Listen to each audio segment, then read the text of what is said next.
কেন জানি মনে হচ্ছে দর্শক, বিএনপি একটা ফাঁদে পড়তে যাচ্ছে যাচ্ছে এই কারণে যে স্থানীয় সরকার নির্বাচন এমন একটি বিষয় কিন্তু চলছে সামনে, প্রস্তুতি সংগোপনে।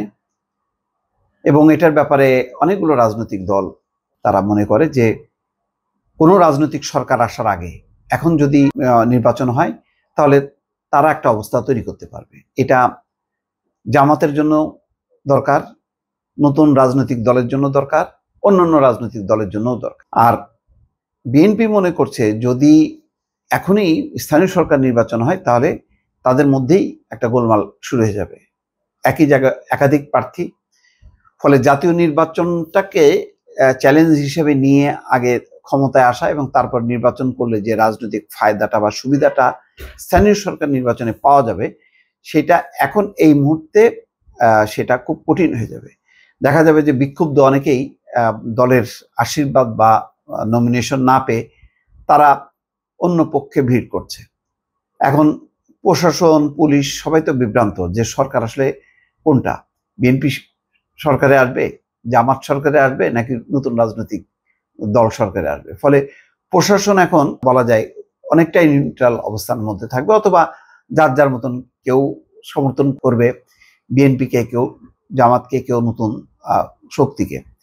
ফলে এরকম এলোমেলো অবস্থায় যদি একটা নির্বাচন হয়, সবাই বিএনপি ছাড়া বাকিরা লাভবান হবে, ক্ষতিগ্রস্ত হবে, ভীষণভাবে ক্ষতিগ্রস্ত হবে বিএনপি, এটা আমার হিসাব।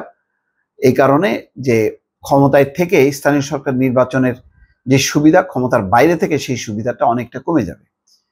এখন প্রশ্ন হচ্ছে যে তাহলে কি একটা নিরপেক্ষ নির্বাচন অনুষ্ঠিত হবে? না, সেটাও হবে না। তখন যেটা হবে, একটা বিচ্ছিন্ন একটা অবস্থা হবে, যে যার প্রভাব দিয়ে সে তার আসনগুলো দখল করার চেষ্টা করবে। প্রশাসন, পুলিশ প্রভাবিত হবে, কেননা এখন পর্যন্ত পুলিশ প্রশাসন তাদের যে নিউট্রাল থাকার যে মরালিটি, সেটা যেহেতু তারা অর্জন করতে পারেনি, ফলে এখন তারাও একটা তছনছ অবস্থায়। মানে কেউ ছুটবে বিএনপির পিছনে, কেউ জামাতের পিছনে, কেউ ছুটবে হচ্ছে নতুন রাজনৈতিক শক্তির পিছনে। তো এই কারণেই বলছি যে একটা বড় ধরনের একটা বিপদ সামনে আসছে। এবং রুহুল কবির রিজভী সহ অনেকেই কিন্তু এখন মন্তব্য করেছেন। যেমন তিনি আজকে একটা দেখলাম যে অনুষ্ঠানে কুমিল্লার মেঘনায় সেখানে প্রশ্ন তুলেছেন যে সংসদের আগে স্থানীয় সরকার নির্বাচনের অনুষ্ঠানের কারণটা কি, এই প্রশ্নটা তিনি তুলেছেন। তিনি বলছেন পরিবর্তিত পরিস্থিতিতে অন্তর্বর্তী সরকারকে সব গণতান্ত্রিক রাজনৈতিক দল সমর্থন দিয়েছে, সুতরাং আমরা প্রত্যাশা করি এই সরকার জনগণের ক্ষমতা জনগণের কাছে ফিরিয়ে দেবে জাতীয় সংসদ নির্বাচনের মধ্য দিয়ে। আর এটা এই সরকারের প্রধান দায়িত্ব। গণতান্ত্রিক সরকার গঠনের জন্য জাতীয় নির্বাচন আগে দিতে হবে। এ সময় স্থানীয় সরকার আগে করার কারণ নিয়েও প্রশ্ন তোলেন তিনি। শনিবার দুপুরে কুমিল্লার মেঘনা উপজেলার মানিকারচর এলএল উচ্চ বিদ্যালয় মাঠে মেঘনা উপজেলা দ্বিবার্ষিক সম্মেলনে প্রধান অতিথির বক্তব্যে তিনি এই বলেন। একথা বলেন। অন্তর্বর্তী সরকারকে উদ্দেশ্য করে তিনি বলছেন, যারা গণতন্ত্রের জন্য আন্দোলন করেছে, যাদের দমন পীড়ন করেছেন শেখ হাসিনা, তাদের প্রতি কি বিশ্বাস নেই? কারণ প্রথম দায়িত্ব হচ্ছে গণতান্ত্রিক সরকার গঠন করা।